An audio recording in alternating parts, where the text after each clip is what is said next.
அனைவருக்கும் வணக்கம். பத்ரகாளி ஆன்மீக பயிற்சி மையம். இதில் ஒரு சின்ன ஒரு சில நண்பர்கள் வந்து என்னை கேட்டாங்க, இந்த 7 பாவ ஜென்மம் இருக்குது, அதை வந்து எப்படி நிவர்த்தி பண்ணுறது? 7 ஜென்ம பாவம் என்னை வந்து இருக்குன்ற மாதிரி நான் ஃபீல் பண்ணுறேன். ஒருவேளை அப்படி இருந்ததுன்னா அதை எப்படி வந்து நிவர்த்தி பண்ணுறது, அதுக்கு என்ன வழிமுறை அப்படின்னு கேட்டாங்க. அது ஒன்றும் இல்லை, வில்வ செடி நம்ம நர்சரியிலலாம் நீங்கள் போனீங்கன்னா கிடைக்கும். அது வந்து 3 இலை இருக்கிறது நார்மலான வில்வம். 9 இலை வரக்கூடியது வந்து மகாவில்வம். அது வந்து ரொம்ப விசேஷம். அந்த செடியை நீங்கள் வாங்கிட்டு வந்து வீட்டில் வச்சு தண்ணி வச்சு ஒரு மாதம் அந்த மாதிரி நல்லா வளர்த்திங்கன்னா இன்னும் நல்லாயிருக்கும். உங்கள் கையால் தினமும் அதுக்கு தேவையான தண்ணி ஊற்றி அந்த சைடுக்கெலாம் எதுவுமே நீங்கள் பிரிக்க வேண்டாம். அதை உங்கள் கையால் வளர்த்து அதை கொண்டு போயிட்டு ரொம்ப பழமையான சிவன் கோயிலில் கொடுக்கணும்.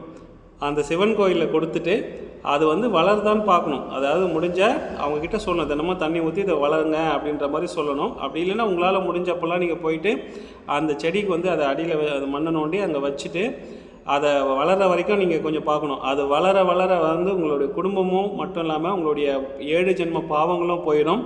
ஸோ உங்களுக்கு அடுத்த வர சந்ததிகளும் வந்து ரொம்ப செழிப்பாக செல்வ செழிப்பில் வந்து வளருவாங்க.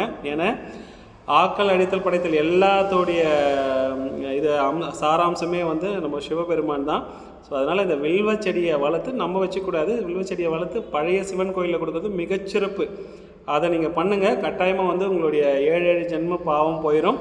ஸோ அடுத்த வர உங்கள் சந்ததிகளை வந்து சிறப்பாக வந்து செழிப்பாக வந்து இருக்குன்றதை இது மூலம் தெரிவிச்சுக்கிறோம். ஓம் பத்ரகாளி, ஓம் நம சிவாய. நன்றி.